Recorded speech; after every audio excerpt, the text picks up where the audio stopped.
2025 में रिलीज हुई ये मराठी सस्पेंस थ्रिलर निर्देशक सुबोध खानोलकर द्वारा बुनी गई कोकण क्षेत्र की हरी भरी वादियों में सेट है, जहां प्रकृति की सुंदरता और सांस्कृतिक विरासत का संगम दर्शकों को बांध लेता है। मुख्य पात्र बाबुली मैस्त्री दिलीप प्रभावड़कर एक वृद्ध नाट्य कलाकार हैं, जो दशावतारी नाट्य नामक पारंपरिक लोक नाट्य शैली के प्रतीक हैं। ये शैली भगवान विष्णु के 10 अवतारों मीन, कूर्म, वराह, नरसिंह, वामन, परशुराम, कृष्ण, बुद्ध और कल्कि पर आधारित है, जो धर्म की रक्षा के लिए अवतरित होते हैं। बाबुली के जीवन में यह नाट्य केवल एक पेशा नहीं, बल्कि उनकी आत्मा की धड़कन है, एक जन्मजात विरासत जो जंगल, नदी, समुद्र और भूमि से गहराई से जुड़ी हुई है। फिल्म की शुरुआत ही इस विरासत को जीवंत करती है, जहां बाबुली का चरित्र उम्र के बोझ तले दबा हुआ लगता है, फिर भी उनकी आंखों में वो ज्वाला सुलग रही है जो परंपरा को बचाने की चाहत रखती है। कहानी की नींव बाबुली के परिवार और समुदाय पर टिकी है। उनका बेटा माधव सिद्धार्थ मेनन युवा पीढ़ी का प्रतिनिधित्व करता है, आधुनिकता की ओर झुका हुआ, जो मुंबई की चकाचौंध वाली नौकरी की तलाश में है। माधव की प्रेमिका वंदना प्रियदर्शिनी इंदलकर इस कथा में एक कोमल धागा जोड़ती है, जो पारिवारिक बंधनों और व्यक्तिगत महत्वाकांक्षाओं के बीच संतुलन की कोशिश करती है। बाबुली, जो अब उम्र और कमजोर दृष्टि से जूझ रहे हैं, गांव वालों द्वारा आधा पागल माने जाते हैं, लेकिन उनकी लोकप्रियता निर्विवाद है। डॉक्टर और माधव की सलाह पर वे रिटायरमेंट की ओर झुकते हैं, लेकिन एक शर्त पर, माधव को स्थिर नौकरी मिलने के बाद ही।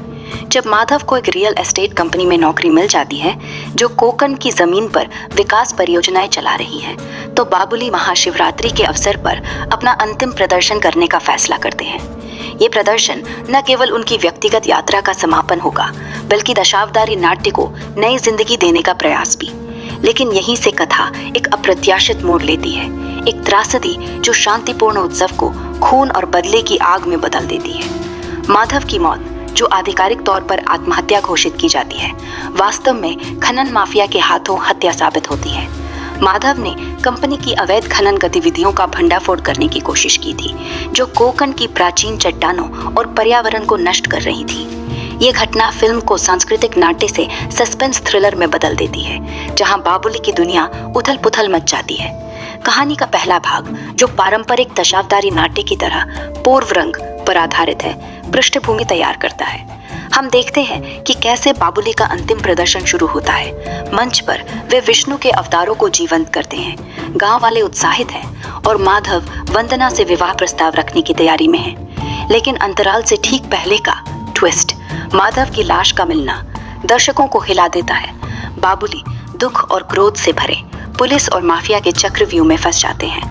इंस्पेक्टर माइकल डिकोस्टा, महेश मांजरेकर की एंट्री तीसरे भाग में होती है, जो एक ईमानदार अधिकारी के रूप में जांच को गति देती है। लेकिन तब तक बाबुली ने अपना बदला शुरू कर दिया होता है। दूसरे भाग या उत्तर रंग में कथा तेज रफ्तार पकड़ती है।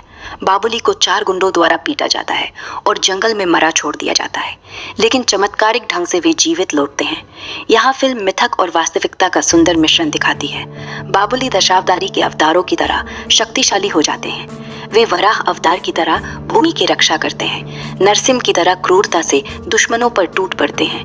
एक एक करके वे खनन माफिया के सदस्यों जैसे सरपंच टंडेल, रवि काले, वन अधिकारी वाडेकर, भारत जाधव और मुख्य खलनायक सरमलकर विजय कैनकरी को सबक सिखाते हैं। दृश्यों में बाबुली की उम्र के बावजूद सुपर हीरो जैसी हरकतें, जल में तैरना, आग से बचना, कुत्तों और गोलियों से लड़ना देखने लायक है। हालांकि कुछ दर्शकों को ये अतिरंजित लगता है। एक प्रमुख दृश्य में बाबुली मंच पर रुद्र अवतार बनकर उतरते हैं, जो शिव की विनाशकारी शक्ति का प्रतीक है, और ये प्रदर्शन वास्तविक बदले की शुरुआत बन जाता है। फिल्म का संगीत एक ऐसा तत्व है जो दशावतार को मात्र एक दृश्यात्मक अनुभव से ऊपर उठाकर एक भावनात्मक और सांस्कृतिक सन्नाटति में बदल देता है।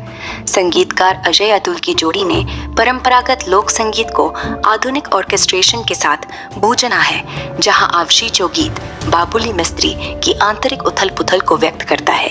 ये एक ऐसा लोकगीत है जो कोकण की नाविक परंपरा से प्रेरित है, जिसमें तबले की थाप, बांसुरी की मधुरता और समुद्र की लहरों जैसी पृष्ठभूमि ध्वनि का मिश्रण है। जब बाबुली जंगल में अकेले बैठे हुए अपने बेटे की याद में रोते हैं तो ये गीत बजता है जो दर्शकों को इतना गहराई से छू जाता है कि आंसू अनायास बहने लगते हैं। इसी तरह रंग पूजा प्रदर्शन के दौरान बजता है जो दशावतारी नाट्य की रंगारंगी परंपरा को सलाम करता है।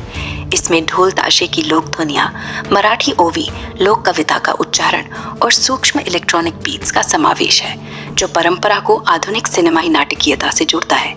इन गीतों के बोल जो मराठी लोक भाषा में लिखे गए हैं पर्यावरण संरक्षण और सांस्कृतिक जड़ों की याद दिलाते हैं, जैसे आवशी चोखो धरती माझी जागो जो भूमि की जागृति का प्रतीक है। संगीत न केवल क्षणों को नाटकीय बनाता है बल्कि फिल्म की थीम को मजबूत करता है, जहां हर स्वर परंपरा और आधुनिकता के द्वंद्व को प्रतिबिंबित करता है। फिल्म की दृश्य भाषा और लोकेशन चयन तो इसके सबसे बड़े आकर्षण हैं, जो दर्शकों को कोकण की गोद में समेट लेते हैं।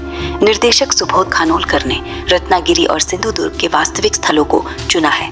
उष्णकटिबंधीय हरियाली जहां पाम के पेड़ हवा में नाचते हैं, नदी घाटियां जहां मछुआरे जाल फेंकते दिखते हैं, पुरानी हवेलियां जिनकी लकड़ी की नक्काशी सदियों की कहानियां सुनाती हैं, और समुद्री किनारे जहां लहरें चट्टानों से टकराकर विष्णु के अवतारों की तरह उफान मारती है।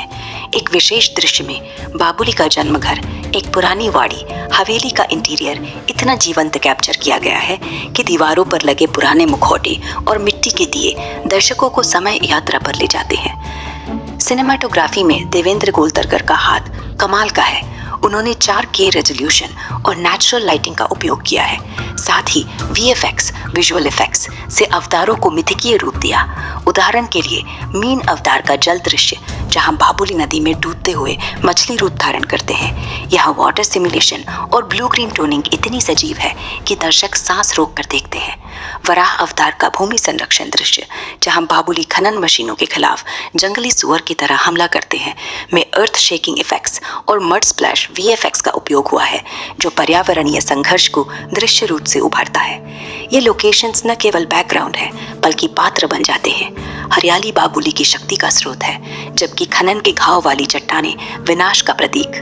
वेशभूषा डिजाइन इस फिल्म का एक और सशक्त पक्ष है जो पारंपरिक दशावतारी शैली को सलाम करता हुआ समकालीन संवेदनशीलता जोड़ता है। इसकी लंबाई 2 15 दिनों के तहत घंटे और दूसरी छमाही में धीमी गति कई दर्शकों को बोर कर देती है। क्लाइमैक्स में नए पात्रों का अचानक आना कथा को भटकाता है। जंगल के लंबे साइलेंट दृश्य डॉक्यूमेंट्री जैसे लगते हैं और कुछ VFX जैसे कल्कि का घोड़ा कृत्रिम नजर आते हैं।